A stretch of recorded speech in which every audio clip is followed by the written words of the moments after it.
इंदौर में दूषित पानी पीने से कई लोगों की मौत के बाद अब साफ पानी का मुद्दा गहराने लगा है।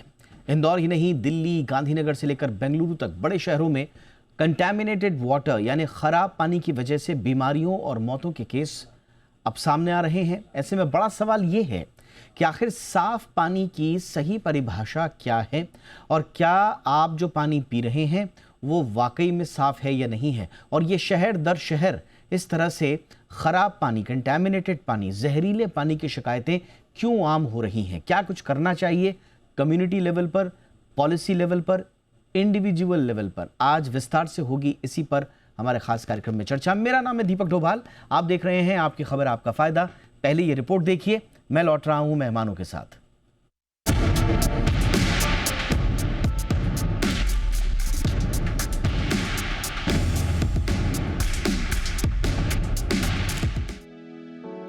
नल खुलता है, पानी साफ दिखता है, बिल्कुल आप, बिल्कुल भरोसेमंद। हर दिन लाखों लोग इसी भरोसे के साथ पानी पीते हैं। किसी को जरा भी अंदाजा नहीं होता कि कई किलोमीटर दूर एक टूटी पाइपलाइन से वही साफ पानी सीवेज के गंदे पानी से मिल चुका है और उसी रास्ते से बीमारियां ही नहीं, मौत तक उनके घर पहुंच रही हैं। ये कोई एक दो मामला नहीं, इसकी फहरिस्त बहुत लंबी है और पिछले एक महीने में देश के कई बड़े शहरों में दूषित पानी के मामले लोगों की जिंदगी तक लील गए हैं। इंदौर में भी ऐसी ही एक खौफनाक तस्वीर सामने आई। पानी की पाइपलाइन फूट गई, सीवेज का गंदा पानी सप्लाई में मिल गया और जैसे ही ये पानी घरों तक पहुंचा, लोग पानी पीते ही अचानक बीमार पड़ने लगे। करीब 300 लोग बीमार हुए, आनन फानन में अस्पताल पहुंचाए गए। इलाज चलता रहा लेकिन 18 लोगों की जान नहीं बच पाई। बेंगलुरु के लिंगराजपुरम में भी इसी महीने पानी की पाइपलाइन में सीवेज का पानी मिल गया, कई लोग बीमार हो गए। मीडिया रिपोर्ट के मुताबिक गुजरात के गांधीनगर में ड्रेनेज रिपेयर वर्क के दौरान 20 से ज्यादा पाइपलाइन फूट गई और साफ पानी में सीवेज का पानी घुस गया। नतीजा ये हुआ कि टाइफाइड के मामले तेजी से बढ़े। 113 से ज्यादा लोग यहां बीमार हुए। हालात इतने बिगड़ गए कि सिविल अस्पताल में विशेष वार्ड तक खोलना पड़ गया। चेन्नई के तिरुवल्लुर में स्थिति और भी गंभीर रही। दूषित पानी पीने से 2 लोगों की मौत हो गई और 10 से ज्यादा लोग यहाँ भी बीमार हुए। ग्रेटर नोएडा, गुरुग्राम और मध्य प्रदेश की बरवानी में भी ऐसे ही मामले सामने आए। यानी साफ पानी पर भरोसा कई जगह धोखा बन चुका है। देश भर में दूषित पानी हर साल लाखों बीमारियों की वजह बनता है। डायरिया, हेपेटाइटिस, स्किन इन्फेक्शन जैसे खतरे हर जगह मौजूद हैं। और ऐसे में बड़ा सवाल ये है कि आखिर साफ पानी की परिभाषा है क्या? WHO की गाइडलाइंस और BIS के मानकों के मुताबिक पानी बैक्टीरिया और वायरस से फ्री होना चाहिए, बेरंग होना चाहिए। पानी कितना शुद्ध है ये TDS यानी टोटल डिसॉल्व्ड सॉलिड से मापा जाता है। TDS ज्यादा हो तो नुकसान, लेकिन बहुत कम हो जाए तो भी शरीर के लिए ठीक नहीं होता। पानी को उबाल कर या छान कर पिए, इससे बैक्टीरिया, वायरस और गंदगी निकल जाती है। घर में RO का इस्तेमाल कर रहे हैं तो उसका TDS 100 और 200 के बीच होना चाहिए। यात्रा के दौरान हमेशा मिनरल वाटर का ही इस्तेमाल करें। ये छोटे छोटे कदम पानी में छिपे बड़े खतरों से आपको बचा सकते हैं। पानी जिंदगी की सबसे बुनियादी जरूरत है, लेकिन जब वही पानी बीमारी का रास्ता बन जाए तो खतरा सिर्फ नल तक नहीं रहता, पूरे तंत्र पर सवाल उठता है। इसलिए जरूरी है हम सतर्क रहें और जागरूक रहें। ब्यूरो रिपोर्ट, जी मीडिया। और सिर्फ बात इंदौर की नहीं है, इंदौर का भागीरथपुरा इलाका जिसने पूरी दुनिया का ध्यान खींचा है। वहां पर हो रही दूषित पानी से मौतों ने पूरी दुनिया, देश का ध्यान जरूर खींचा है। लेकिन ये कहानी सिर्फ इंदौर की नहीं है। लगातार जो खबरें आ रही हैं, उज्जैन से भी इसी तरह की खबरें आई कि 265 परिवार पिछले 2 महीनों से कंटैमिनेटेड वाटर का शिकार हैं। सीवेज लीकेज के कारण जैसा इंदौर में देखा गया था, ऐसे कई दूसरे शहरों में भी देखा जा रहा है। भोपाल में पानी के सैंपल फेल हुए हैं, ई कोलाई बैक्टीरिया उसमें पाया गया है। नगर निगम ने प्रभावित इलाकों में ग्राउंड वाटर यूज़ पर रोक लगाई है। गुजरात की राजधानी गांधीनगर में आप देखिए कि दूषित पानी से टाइफाइड का आउटब्रेक हो गया और तब पता चला, जब टाइफाइड का आउटब्रेक हो गया, जब लोग बीमार पड़ने लगे तब पता चला। 100 से ज़्यादा मरीज, इसमें बच्चे भी हैं, अस्पताल में भर्ती हुए। इधर आप राष्ट्रीय राजधानी क्षेत्र में आ जाइए, नोएडा, जो ग्रेटर नोएडा है, वहाँ पर उल्टी दस्त के कई मामले सामने आए हैं। डॉक्टर्स की टीम ने दूषित पानी को, कंटैमिनेटेड वाटर को बीमारी की जो वजह बताया है। लखनऊ में गोमती नदी में सीवर मिलने से जो जलापूर्ति है उसको प्रभावित होना पड़ा, वो एक बड़ी समस्या बन गई। जो सीवेज पंपिंग जो स्टेशंस हैं हमारे देश में अलग अलग इलाकों में, क्या उनकी क्षमता पूरी है? लखनऊ में तो कम से कम ये पता नहीं चला। सीवेज पंपिंग जो स्टेशन है उसकी जो कम क्षमता है, उसने एक बहुत बड़ा सिस्टमैटिक एक सवाल खड़ा कर दिया है। इसी तरह से अगर आप थोड़ा उत्तराखंड की तरफ आ जाएंगे, काशीपुर में एक पुरानी पाइपलाइन से बार बार पानी लीकेज होता है, बार बार लोग बीमार पड़ते हैं, लेकिन उसको दुरुस्त नहीं किया गया। इसी तरह से उधम सिंह नगर जो खटीमा क्षेत्र है, वहाँ का गंदे पानी को लेकर लोगों ने वहाँ पे प्रदर्शन किया। इसी तरह से आप सोनीपत में आ जाइए, यमुना से आने वाली लाइन के लीक होने से लगभग 10,000 लोग प्रभावित हुए हैं। ये मैं पूरे देश के अलग अलग इलाकों की कहानियाँ बता रहा हूँ, जो मीडिया में दर्ज हैं, जो सच्चाइयाँ, हम उनके हवाले से ये खबरें आपको बता रहे हैं। इसी तरह से आप जो पश्चिमी क्षेत्र हैं उसी इलाके के, वहाँ पर पॉल्यूटेड ड्रिंकिंग वाटर सप्लाई की शिकायतें बढ़ी हैं। बेंगलुरु, अब आइए आप बेंगलुरु में आइए, जिसको हम सिलिकॉन वैली ऑफ इंडिया बोलते हैं। यहाँ पर 40 साल पुरानी पाइपलाइन में सीवेज मिला है। अब हमारे इतने बड़े शहर जो हमें विकसित भारत की ओर ले जाने के लिए बड़े इंपॉर्टेंट हमारे नगर हैं, बसावटें हैं, उन इलाकों में अगर इतनी बड़ी प्रॉब्लम्स निकल कर सामने आ रही है। इंदौर जो देश का सबसे साफ शहर है, हमारा बड़ा गर्व होता है हमें इंदौर शहर पर, लेकिन वहाँ से वो कहानी आई। और आप बेंगलुरु, जो सिलिकॉन वैली ऑफ इंडिया कहा जाता है, वहाँ की आप कहानी देखिए। वहाँ पर 30 घरों को कम से कम इस्तेमाल पानी न करने की बात कही गई है। कुल मिलाकर पुरानी पाइपलाइंस, करप्शन और एडमिनिस्ट्रेटिव नेग्लिजेंस, और इसके साथ साथ खराब इंफ्रास्ट्रक्चर, ये 4 ऐसे बड़े कारण हैं जिनकी वजह से आज पानी, दूषित पानी एक राष्ट्रीय संकट बन चुका है। अब सवाल यह है कि ये ठीक कैसे होगा, ये किस लेवल पे ठीक होगा? ये पॉलिसी इंटरवेंशन से ठीक होगा, ये क्या कम्युनिटी लेवल पे ठीक होगा, या इंडिविजुअल लेवल पे ठीक होगा? अब इंडिविजुअल लेवल पे एक आदमी करे तो करे क्या करे?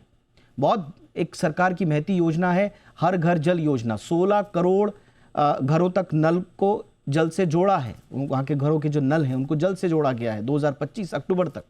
बहुत अच्छी योजना है, लेकिन इस पानी के साथ साथ जो बीमारियां और मौत भी लोगों के घरों में पसर रही हैं, उसका जवाबदेही कौन देगा? तो बहुत बड़े इश्यूज हैं, लेकिन इंडिविजुअल लेवल पर कम से कम हम क्या कर सकते हैं, कैसे साफ पानी की हम कहानी को समझें, इसके लिए हमने कुछ खास मेहमानों को आज आमंत्रित किया हुआ है। हमारे साथ डॉक्टर अश्मीत चौधरी सर जुड़ चुके हैं, सीनियर गैस्ट्रोएंटरोलॉजिस्ट हैं, अपोलो हॉस्पिटल इंदौर से हमारे साथ जुड़ चुके हैं। सर गुड इवनिंग, बहुत बहुत स्वागत है सर आपका। गुड इवनिंग सर, ये पूरी कहानी हम इंदौर की देख रहे हैं सर, और बड़ा दुख भी होता है ये सब कुछ देखकर, और गुस्सा भी आता है। बट इस पे जो कहानी सर पूरे देश में चल रही है, उससे अलग हटके जो मूल कारण, जो पूरे देश के बाकी लोग जहां पर पानी की सप्लाई हो रही है उसी तरह से जिस तरह से इंदौर में होती है, उनके लिए क्या सीख है सर? एक आम घरों के लिए आप क्या सलाह देना चाहेंगे? नमस्कार डोभाल जी।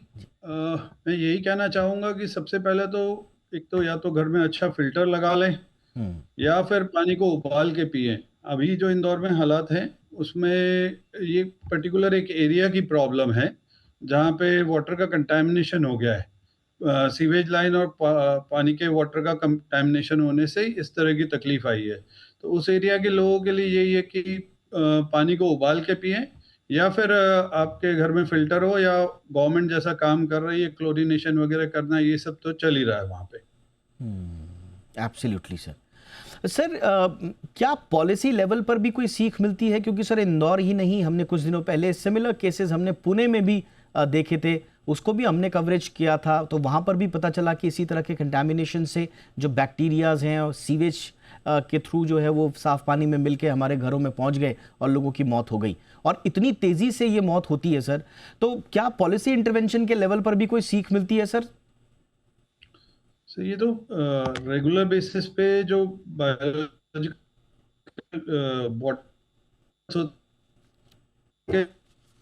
इसकी रेगुलर व्यवस्था होना चाहिए हर जगह पे, हर म्युनिसिपैलिटी में, और उसका एक डेटा होना चाहिए जो, जैसे हम शहर का AQI देखते हैं, ऐसे ही हमें ये भी पता होना चाहिए कि वाटर में कितना कंटामिनेशन हो रहा है। सर, जैसे भोपाल में जांच के बाद ई कोलाई बैक्टीरिया की खबर आई है, पहले ये टेस्ट नहीं हुआ, अब थोड़ा थोड़ा टेस्ट वेस्ट होने लगे हैं। कितना ज़रूरी है सर कि एक सिस्टमैटिक तरीके से हर शहर में म्युनिसिपल लेवल पे रेगुलर जांच हो और नियमित रूप से हो? ये कितना इंपॉर्टेंट है सर आम लोगों के स्वास्थ्य के लिए? ये सबसे ज्यादा जरूरी है, बिकॉज हर आदमी फिल्टर वाटर या मिनरल वाटर नहीं खरीद सकता। आप और हम जब ट्रैवल करते हैं तो हम उस तरह की चीजें यूज कर लेते हैं, बट कहीं भी हमें अगर पानी पीना है तो हमें उसमें साफ पानी होना बहुत जरूरी है। WHO और BIS स्टैंडर्ड जो है पानी में, वो कहते हैं कि ई कोलाई का होना मतलब पानी असुरक्षित है।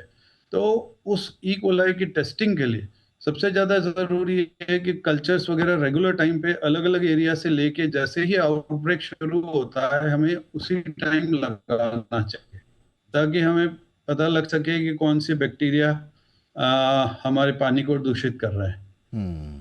एब्सोल्युटली। हमारे साथ एक और खास मेहमान जुड़ चुके हैं, डॉक्टर M वली सर हमारे साथ जुड़ चुके हैं। देश के जाने माने स्वास्थ्य विशेषज्ञ हैं आप, एक लंबा अनुभव आपको स्वास्थ्य क्षेत्र में, सीनियर फिजिशियन है फिलहाल सर गंगाराम हॉस्पिटल में। डॉक्टर वली, गुड इवनिंग सर, बहुत बहुत स्वागत है सर आपका। सर, ये साफ पानी क्या ये भ्रम है सर? क्योंकि शहर शहर से ये खबरें आ रही हैं, ऐसे ऐसे शहरों से खबर आ रही हैं जो देश को विकसित राष्ट्र बनाने की दिशा के बड़े मजबूत स्तंभ हैं।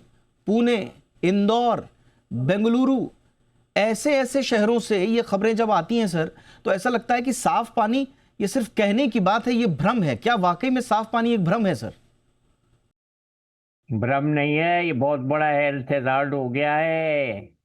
हमारा कूड़े के डिस्पोजल की बात करिए, आप इकोलाई क्यों ढूंढने की बात कर रहे हैं पानी में? वो तो होगा ही। कूड़े के ढेर, दिल्ली का कूड़े का ढेर भूल गए आप? इतना बड़ा कूड़े का ढेर ये रिंग रोड पे जो था, वो पानी निचोड़ रहा है जहर ग्राउंड वाटर में। हरियाणा में अभी बैठे थे मेरे पास, हरियाणा के एक वकील साहब कह रहे थे काला पानी आ रहा है टैप में। अभी वहां इंदौर में कितनी मौतें हो गई। अरे बायोलॉजिकल ऑक्सीजन डिमांड टेस्ट होती है, उससे फीकल कॉन्टेमिनेशन का पता लगता है। कोलीफॉर्म बैक्टीरिया डॉक्टर साहब बात कर रहे थे, बिल्कुल ठीक बात कर रहे थे। इकोलाई वो तो जब की बात है जब पानी साफ हो।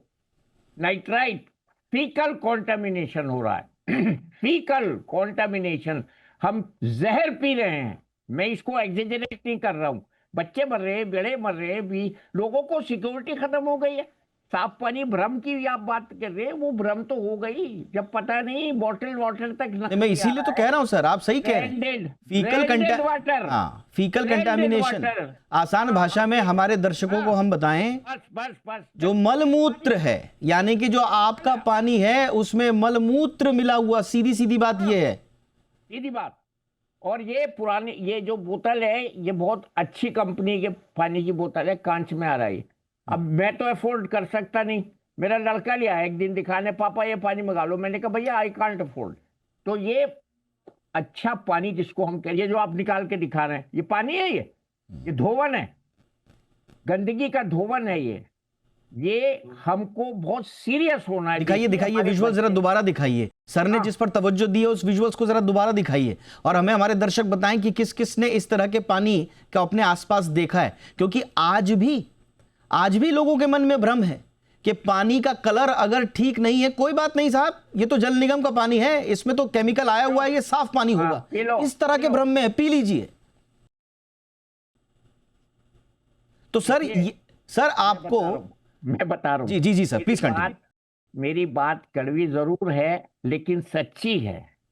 पानी की सुरक्षा का मतलब यह है, जैसे हम घर में तिजोरी की सुरक्षा करते हैं, सड़क पे बिछी हुई पानी की पाइपलाइंस की भी ऐसी सुरक्षा करनी है। नुके टेलीफोन डिपार्टमेंट वाले खोद गए आके, खोद गए।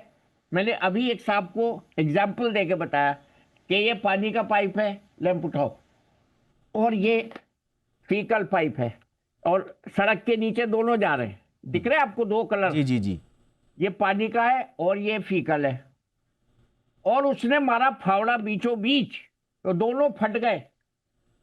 अब इसमें त्रासदी क्या है, फट गए तक तो ठीक है, लेकिन फटने के बाद अगर प्रेशर पीने के पाइप में ज्यादा हो, ऊंची वाली टंकी वाला, तो ये पीने का पानी उधर को लीक होगा, कोई नुकसान नहीं होगा, कोई बाई एंड लार्ज नहीं होगा। होता यह है कि पीने का पानी टाइम से पंप होता है। अब जिस टाइम में पीने का पानी पंप नहीं हो रहा है, तो फीकल मैटर चला जाएगा पीने वाले पाइप में, फिर जब पंप होगा तो वो पुश कर देगा, इसलिए बीमार हो रहे हैं। हरियाणा में भी हुआ है और वहां भी पहाड़ कूड़े का ब्लेम किया गया है। अभी इंदौर में आपने जो PIB का एब्रीवेशन अभी बनाया है, 3 शहर बताए हैं, पुणे, इंदौर और बी से क्या बेंगलुरु। बताया था आपने, बेंगलुरु। ये वो शहर हैं जो, बेंगलुरु तो वो शहर है जहां लोग आबो हवा की तारीफ किया करते थे एक टाइम में। हमने क्या बना दिया बेंगलुरु को भाई। ये छोटा सा सुपरविजन अगर उन लोगों पे हो जाए जो पाइप खोदते हैं अंडरग्राउंड, 40% ये समस्या कम हो जाएगी। अब बाकी के लिए आप क्या करेंगे, आप प्लान करिए। पहले तो आए टेलीफोन वाले तार बिछा गए, फिर आए सीवर वाले खोद गए, फिर आए तो वो इंटरनेट वाले खोद गए, फिर आए तो वो गैस वाले खोद गए। अब भैया एक टेबल पे बैठ के पांचों विभाग कोऑर्डिनेट कर लो ना, कौन सी सड़क कब खोदनी है, अपनी अपनी क्यों खोद रहे हो, ये करता ही नहीं है कोई। It is a job of coordination. नहीं, वो हर डिपार्टमेंट को सर अलग अलग टेंडर निकालना है ना, हर डिपार्टमेंट को अलग अलग टेंडर है, जितने टेंडर जाएंगे सर उतना कमीशन मिलेगा। आप समझिए इस चीज को, जितने टेंडर उतना कमीशन, इसलिए अलग अलग टेंडर।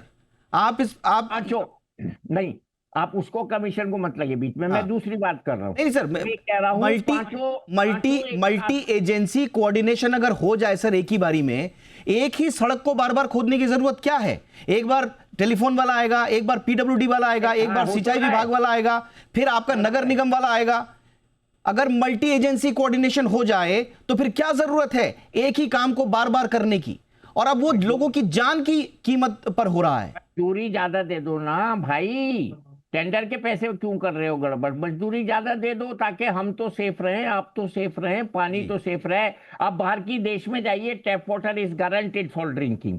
हम तो भूल गए, स्कूल में चुल्लू लगा के पानी पिया है भाई आपने और हमने।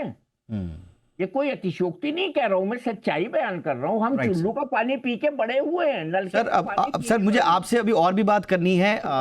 हमारे साथ डॉक्टर चौधरी भी हैं और हमारे साथ डॉक्टर सुनीला गर्ग मैम भी जुड़ चुकी हैं, देश की जानी मानी स्वास्थ्य विशेषज्ञ भी हैं आप, और chair program advisory committee NIHFW भी हैं। लेकिन एक ब्रेक के लिए मुझे रुकना है, छोटे से ब्रेक के बाद इस चर्चा को आगे बढ़ा रहे हैं।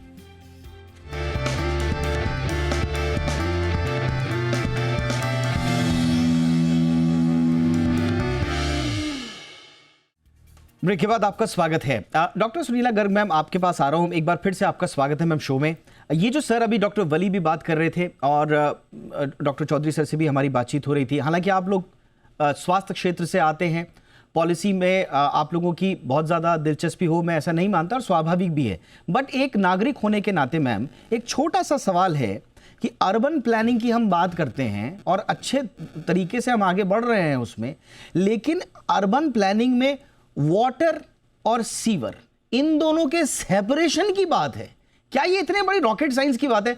वली सर ने कितने आसानी से 2 पाइपों को जोड़कर बता दिया कि दिक्कत कहां है। क्या अर्बन प्लानिंग में हमारी कहीं कोई कमी रह जा रही है, इच्छा शक्ति की, कोऑर्डिनेशन की? आपको क्या लगता है मैम कि क्या होना चाहिए पॉलिसी लेवल पे? Mister Doval, this is a very very important question, और मैं ये कहना चाहूंगी कि बिल्कुल रॉकेट साइंस नहीं है।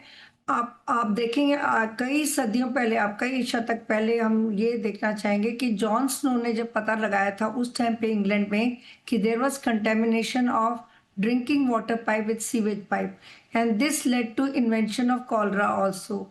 आज हम बात कर रहे हैं 50-60 साल के बाद में, या आज़ादी के कितने साल, 1947 से लेके अब हम बात करते हैं, तो आज की सिटी जो इंदौर सिटी है, 3 टाइम कंसिक्यूटिवली जिसको कि highest performing well doing city का दर्जा दिया गया। तो मैं कहना चाहूँगी कि ये इम्पॉर्टेंट है कि इसको केवल लेबर पे हम ना छोड़ दें कि कैसे सीवेज पाइप डलनी है, कैसे वाटर पाइप डलनी है, और किस समय पे कौन कौन सी पाइपें डलनी है। ये नगर निगम या अथॉरिटीज़ का काम है टू मेक श्योर कि पाइप्स ठीक से डले और बार बार उनसे छेड़खानी ना हो। और अभी टाइम आ गया है कि हमारी अगर पुरानी पाइप्स डली हुई हैं, because this is the most common cause of contamination, sewage contamination, sewage leading to water, drinking water contamination. और मैं तो आगे ये भी कहूँगी कि लोगों में इतनी अवेयरनेस होनी चाहिए कि अगर सिटी को हम दर्जा दे रहे हैं A क्लास का, तो वहाँ पे वाटर क्वालिटी कैसी है, वहाँ पे सीवेज ड्रेनेज कैसी है। So all these are very important and people should be very particular कि हमें ड्रिंकिंग वाटर जो हम पी रहे हैं वो किस तरीके का है। और घर में अगर पहला बच्चा बीमार होता है या बड़ा बीमार होता है तो हमेशा हम शक करते हैं कि कहीं पानी में कोई खराबी तो नहीं है या बाहर से खाना तो नहीं हम खा के आए। तो ये चीजें बहुत जरूरी है। मैं इसी पर आ रहा था मैम, क्योंकि अब ऐसा लग रहा है कि हम तंत्र के भरोसे तो नहीं बैठ सकते, इंडिविजुअल लेवल पे ही कम से कम कुछ करना पड़ेगा। डॉक्टर चौधरी, हम कैसे आम घरों में ये पता लगाएं सर कि हमारे घर में जो पानी आ रहा है वो फरेबी पानी है, झूठा पानी है, यानी कि वो कंटामिनेटेड है? कैसे पता लगाएं? कोई बीमार पड़े तो अलर्ट में आ जाए, कुछ ऐसे लक्षण हों जो पूरे परिवार में दिख रहे हों, कैसे सर वो बुनियादी लक्षण क्या हो सकते हैं? जैसे एक तो पहले पानी का कलर देख के ही समझ में आ जाता है अगर गंदा है। जैसे वो गंदा पानी दिख रहा था, आपने वीडियो में अभी दिखाया, तो वो फोटो देख के ही समझ में आ रहा है कि वो कंटामिनेटेड है और उसे पीना नहीं चाहिए। दूसरा, अगर घर में किसी को भी, एक भी व्यक्ति को उसमें से बदबू या कुछ आ रही है, तो हमें समझ जाना चाहिए कि वो कंटामिनेटेड पानी है। कलर और ओडर सुन के उसकी स्मेल समझ में आ जाती है। दूषित पानी का स्वाद भी अलग होता है। तीसरा, अगर घर में किसी भी एक आदमी को वॉमिटिंग, डायरिया, लूज मोशंस, इस तरह की तकलीफें होने लग जाएं, तो और कहीं बाहर ऐसा खाने का पूरी फैमिली का हिस्ट्री ना हो, तो फिर चांसेस रहते हैं कि घर के अंदर ही खाने पानी में दूषित पानी होने की संभावना बढ़ जाती है जी। तो मेरे ख्याल से सबसे पहले तो ये, और आसपास के लोगों से भी आप पूछ सकते हैं, आपकी कॉलोनी में और लोगों को इस तरह के डायरिया या हेपेटाइटिस हो रहे हो, तो ये आपको संकेत देता है कि भाई आपको सतर्क हो जाना चाहिए और इस पानी के लिए आपको गर्म पानी करके ही पीना ज़्यादा उचित रहेगा। Right sir. डॉक्टर वली सर, अब संस्थानों के और तंत्र के स्तर पर क्या क्या होगा सर, इस पे तो पूरा ग्रंथ लिखा जा सकता है, लेकिन आम परिवारों को आप क्या सलाह देंगे सर?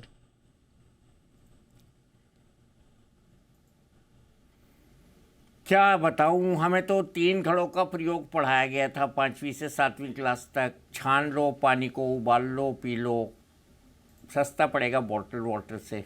ये तो एक बात है। और मैं एक बहुत अच्छी बात करने जा रहा हूँ, इच्छा शक्ति की बात कर रहा हूँ।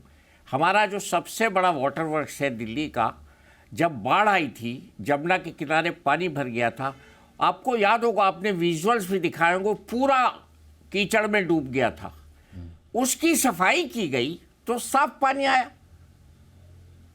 जो तंत्र उस गंदे पानी से भरे हुए पूरे वाटर वर्क्स की सफाई कर सकता है, वो डे टू डे बेसिस पे क्यों नहीं कर सकता? ये एक बड़ा सवाल मैं आपको दे रहा हूँ। इसी में सब चीज़ का हल है, इसके अलावा कुछ है ही नहीं मसला। हम रेगुलेटेड नहीं है, सीनियर ऑफिसर्स देखते नहीं है, जूनियर ऑफिसर जाते नहीं है। मैं कल अपने हाउस टैक्स को जमा करने गया, मैंने पूछा एमसीडी वाले से, ये तो आपके इंस्पेक्टर घर आ जाएं तो मैं उनको पैसे हर साल दे दूं? कहता हाँ जी, एम्प्लॉयड हैं, टैक्स लेने के लिए एडिक्वेट स्टाफ है। मैंने कहा आज तक तो आए नहीं, 45 साल से दिल्ली में हूँ, मैं ही शराफत से आ जाता हूँ। और बड़ा अच्छा उन्होंने मुझे लक़ब दिया, आप हमारे माननीय और सम्माननीय टैक्स पेयर हैं। मुझे बड़ी खुशी भी हुई, लेकिन जिसकी जो ड्यूटी है वो कर ही नहीं रहा। सफाई के ठेकेदार मैं देखता हूँ रोज अस्पताल जाते हुए, मैं 20 किलोमीटर जाता हूँ, मोटरसाइकिलों पे आते हैं, स्कूटरों पे आते हैं, उन्होंने अपने अंडर में एम्प्लॉय कर रखे प्राइवेट लोग, और वो आके मुझ पे ताव दे के चले जाते। हो गए भाई सफाई। मेरी चीफ मिनिस्टर ने अभी दिल्ली की, मुझे बड़ी खुशी हुई, 15-20 लोग, एमसीडी, सफाई विभाग, जल विभाग, जीप आगे पीछे पुलिस, राउंड ले रहे थे इग्नू रोड पे।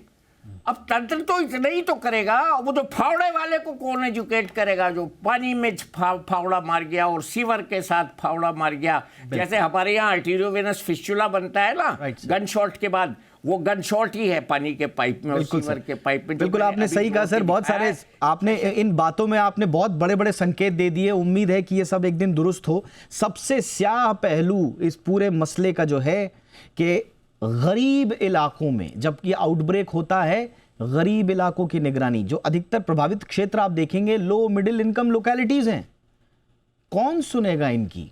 ऊंची ऊंची कोठियों में रहने वाले लोगों का तो हल्का सा भी पानी में कुछ टेस्ट खराब हो गया, कुछ हो गया तो तुरंत तंत्र एक्टिव हो जाता है, लेकिन इन झुग्गी बस्तियों में जो लो और मिडिल इनकम लोकेलिटीज़ हैं उनकी कौन सुनेगा? बहरहाल एक बहुत बड़े मंथन की तरफ ये इशारा करता है पूरा मसला। उम्मीद करते हैं कि आने वाले समय में हमें एक बेहतर तस्वीर देखने को मिले। फिलहाल बहुत बहुत शुक्रिया डॉक्टर सुनीला गर्ग मैम, आपने वक्त निकाला।